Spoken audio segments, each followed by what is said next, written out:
Hi, welcome back to Mike's Diabetes World. Yes, I know a strange occurrence. I'm sitting up, you can see my ring light, the reflection of it. But let's start off today's talk, shall we?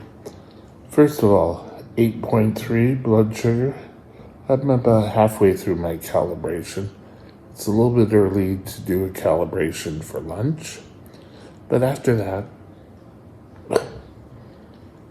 okay, I've had my basal rate being intermittent today.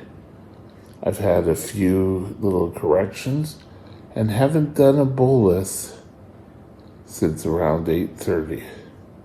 There it is, Mr. Little Bolus, that little insulin bottle sitting there. I went up to 9 and then have come back in around 8.3. So all in all, it's been a pretty good morning. I was expecting to bump up to be over 11 and I haven't done that today. Yesterday was a completely different story. We're going to try to stay about 8. I'll be happy 8 all day. Okay, let's take a look over. In the last 24 hours, I'm still sitting at 77%. 23% of the time yesterday, I was above 10. So let's figure this out, shall we? Now we know that every 1% equals 15 minutes. So let's find a Mr. Calculator here. So clear. 23 times 15 divided by 60 for 5.75 hours. I was high blood sugar. Don't really want to be high blood sugar. I don't enjoy being high blood sugar. So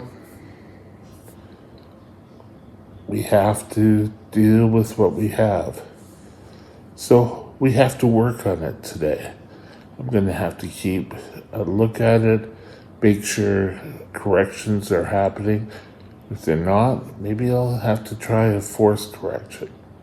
Not going to inject myself with a whole bunch of insulin, because that's not the way to do things. No. Especially with the kind of pump I have, the 780, that this will do most of the work for us. This talk, though, I want to talk, or vlog, or whatever you want to call it, I want to talk about, did the diabetic diet ruin me?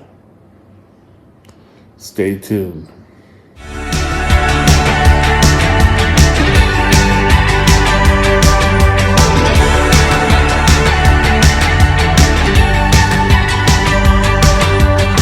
This channel is provided for informational purposes only. Contact your physician for any diagnostic or treatment plan. Now, yesterday's video was who to find blame, or who's to blame was the title of it. And this kind of falls into that category. Did I really utilize the same thought pattern? I'm using the diabetes diet as the thing to blame for my out-of-weight control. I think we need to be more aware and not say it ruined me, but that thinking did not help. So, when I was first diagnosed, and those of you who are on shots may identify with this, we were given a meal plan that was very strict. This is many years before carb counting even started making the rounds. that you want to make sure that your carb count are done correctly now. Back then, it was all on exchange. You could only have popcorn, let's say, if you had the starch and the fat available. So I always had to eat. And eventually I got off the whole cycle of I had to have breakfast, snack, lunch, snack, dinner, snack. 6 times a day I was eating. Did that really work? Well, not a great. Because I reached in and finally never really identify. I like to eat. That is, I think it should come back to who to blame is myself. And should we just sort of leave it there? As I was getting closer to coming in here and moving in, I was responsible for all healthcare costs at home. Supplies I needed for other care that I'm receiving here, plus the rent, plus everything else. So we need to be more aware of being able to take that information, and I need to be reprogrammed. Realizing that a normal diabetic would or could, if they're on an insulin pump or closed loop, could forget a meal and wouldn't have to necessarily eat. We always want to make sure that we had more food than insulin. Is that right? But anyway, it's my thinking that's causing the issue. And why do we need to really worry about who's to blame? Well, I did talk to you about who to blame. It's me. But like I was saying, when I was at home and having to buy everything, I started to go for the very simplistic stuff. Carbs, canned foods. I really wasn't able to get up and to cook. It was microwavable foods. I had started running out of my meals, so I would able to get to the store and I would able to get like Chef Boyardee ravioli, and I would eat 1 can of food a day. It wasn't the best thing, but it showed I could, and with the pump, I didn't have very many lows. I had lows at night, but that's something completely different. I still, to this day, will have lows at different times each day, taking the same amount of insulin, eating the same.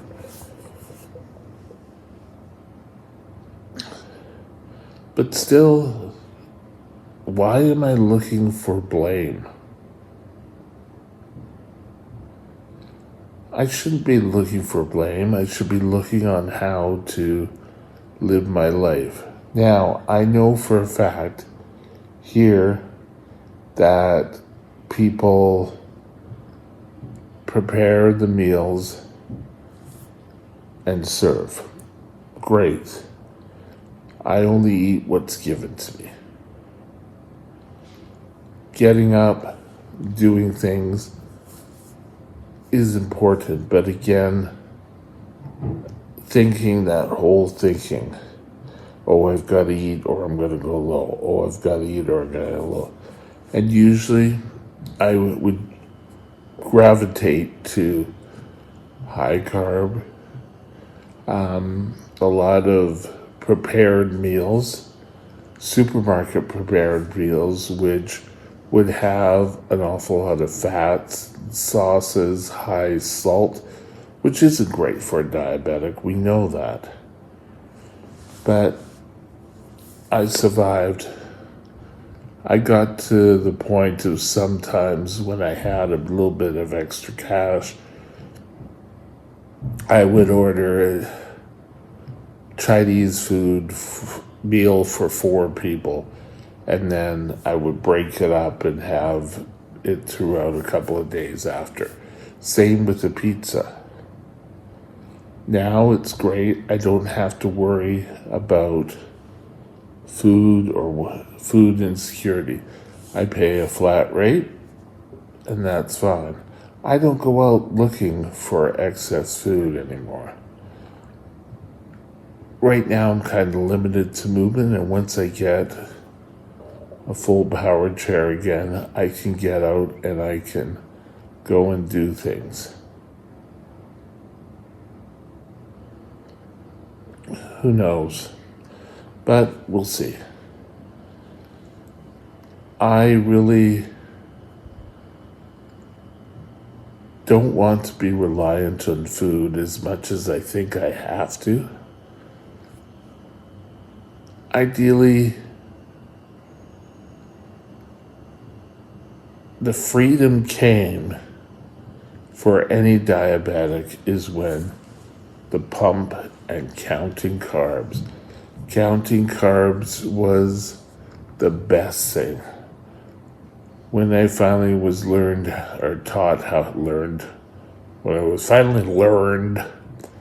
I finally was taught how to count carbs, I could have a little bit bigger portion of peas, let's say, than I had had before.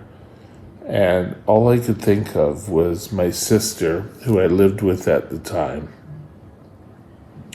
And I went to visit my dad in Edmonton for the weekend. And I flew out on Friday and flew back on Sunday. And there was lima beans on the tray. I've told this story before. And I had some of these I ate the lima beans. And she freaked out. Oh, no, you weren't.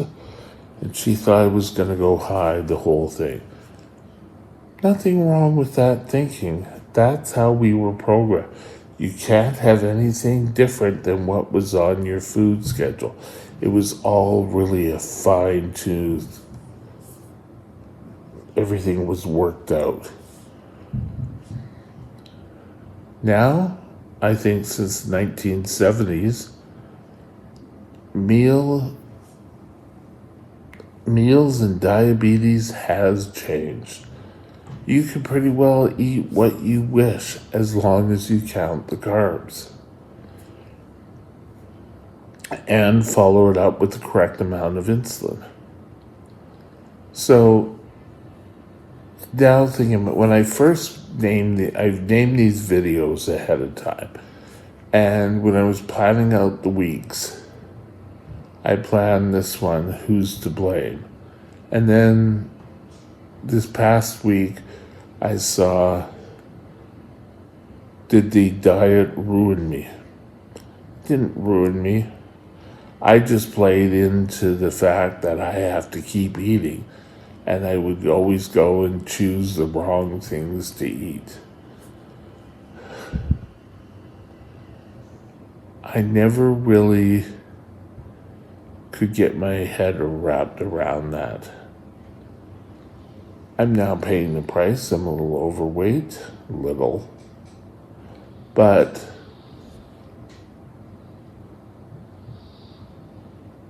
just my overweight. I just have a little joke. I saw this online and I laughed. You know how things expand when they're hot.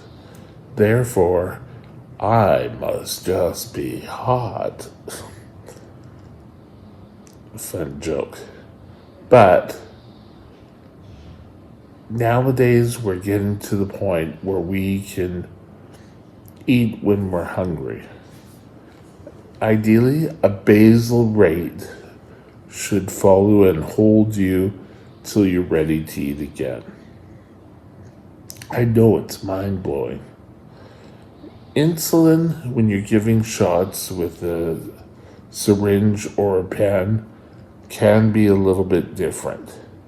So always be prepared and always want to make sure that you are treating things appropriately. You need to make sure that your blood sugars. Now, if you have a CGM, you can simply do that. Got a normal blood sugar. It's all a plus. So remember that. Another area where blame was kind of pushed aside, your diet. Your diet is still important. And you need to eat to live, pure and simple. You need to make sure you know how to count your carbs. You have to make sure you have a device that can deliver insulin effectively, either syringe and bottle, which is great, a vial and a pen can also do the trick, or you can have an insulin pump. Just make sure that it's giving quality insulin, that they're not cloudy, that you have ample amount of insulin.